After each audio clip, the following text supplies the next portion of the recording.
Hey guys, and welcome back to another reviewing my subscriber tank video where I react to, review and fix your tanks. Now if you haven't already, be sure to subscribe, and if you're wondering how to submit your setups, I'm sure I'll be asking for ones in the new year over on Instagram, so make sure you follow me over there. But without further ado, let's jump into the setups. So first, as promised, we have a really impressive Crested Gecko setup from Millie. I did say I was going to show a few more Crested Gecko setups in this video.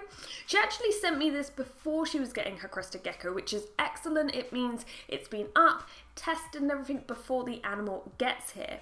Now she's using a Shade Dweller, Jungle Dawn and a Deep Heat Projector, which is brilliant, but she's worried about the humidity. She said it's about 80 to 88% during the evenings and 60%, sometimes dropping to 58 to 59 during the day.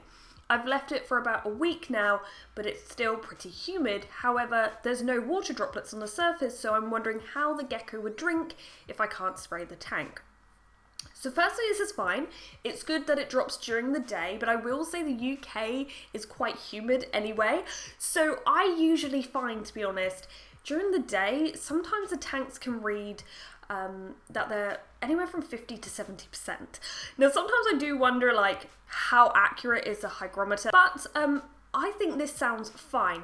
Now, even though it says it's humid, even though it says 80 to 88%, still spray down the tank. Usually once I spray down their tanks, it rises to like 99%, whether that's accurate or not. But another thing you'd notice is because you have a bioactive tank, because you have the soil and the plants, that helps with the humidity. And that's why I really love it with Crested Geckos. So all of this adds to it, but still spray down the tank, that is completely fine. Also, your tank looks great. The next setup is from Arvind, and he wants to know whether it's okay to use cocoa fibre, is it better to use paper towel, and whether or not the rocks look right in the tank. So firstly, if you're liking these pebbles, keep them. However, if you want something that looks a little more natural, because I always feel like pebbles look very polished and smooth, you can try bigger rocks or bits of slate. I find that works really well. As for cocoa fibre, it is completely up to you. So I use cocoa fibre for over a decade, but at the same time, I never want people to feel they have to use it if they don't feel confident in using it. If you're not 100% comfortable with using a loose substrate, you can always make a dig box. So this way, if the gecko wants that enrichment, wants somewhere to dig, it can. Nowadays, I use Earth Mix Arid, but just do whatever you feel comfortable with, but try to ensure your gecko still gets some enrichment. Next, I had a quick question from Eric. Now, this was actually sent back in August when it was still hot out, but basically he asked whether you still need to put the heater on when it gets hot. Basically, as long as you have a thermostat, it will turn off the heater when the tank reaches the set temperature. So if it's set to 30 degrees and it already reaches that, it's going to turn it off. If the ambient temperature is quite hot and it only needs to heat it a little more, it will do that.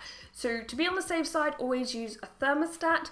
For me personally, with my Crested Gecko, when it was getting really hot, I did just turn off the deep heat projector because obviously Crested Geckos are different to Leopard Geckos, and we actually installed a little fan on top. That also helps with airflow.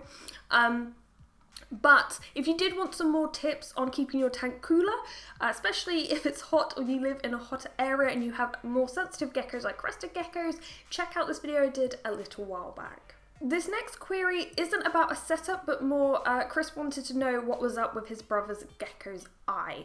Now to me, it looks like it's got some stuck shed on its eye. I've had this issue with Minnie before because she has that deformed eye. Over the years, we have worked to be able to actually remove it without, she doesn't even acknowledge I'm doing anything.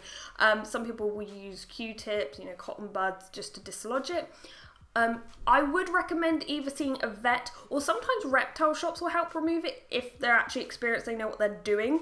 The only reason I say that is because one of my local reptile shops, if you get stuck shut in your eye, especially snakes, they tell you to just bring them in and they'll help it out.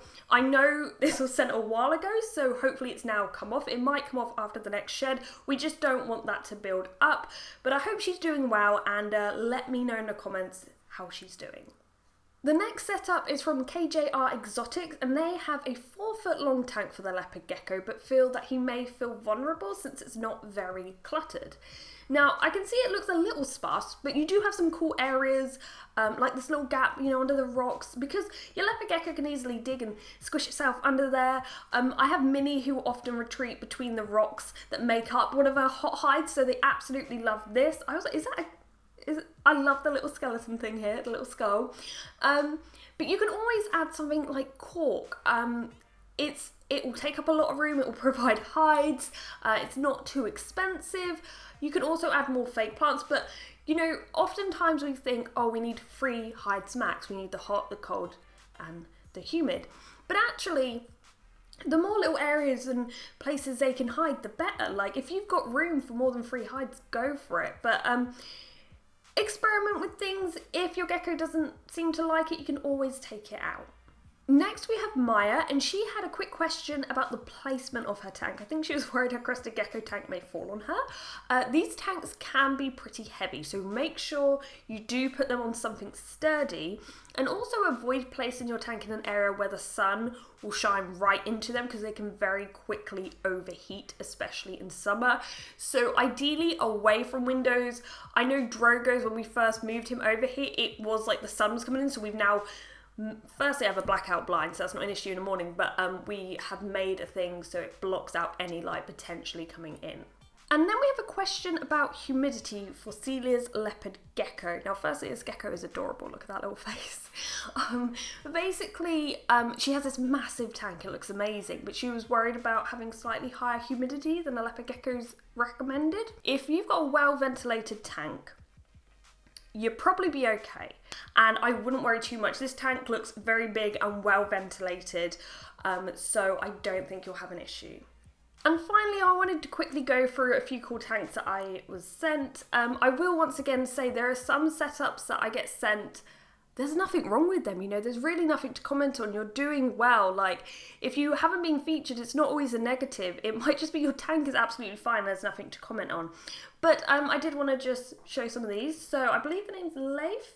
I love this little bridge to the coconut, it's really cute. Then Shelby has this nice simple beginner setup. I quite like that, you know, it's got the 3 hides in, but it's nice and cozy and everything, it looks really cool. I quite like Kira's Crested Gecko setup. There's various places to hide and climb and lots of coverage, which is always good. And finally, Chris sent me this awesome setup. I really love the variation in hides. I also love these living stone plants. I really want some myself, but they're like really expensive and I'm convinced I'm gonna kill them, but they look really cool. But yeah, overall, great stuff. So I hope you've enjoyed this video. I would likely do another one or a similar thing. Maybe I can answer more of your Leopard Gecko specific questions, like with the stuck eye shed in the future, but we'll see. But that will probably be maybe in the new year time. But yeah, thank you for watching and goodbye.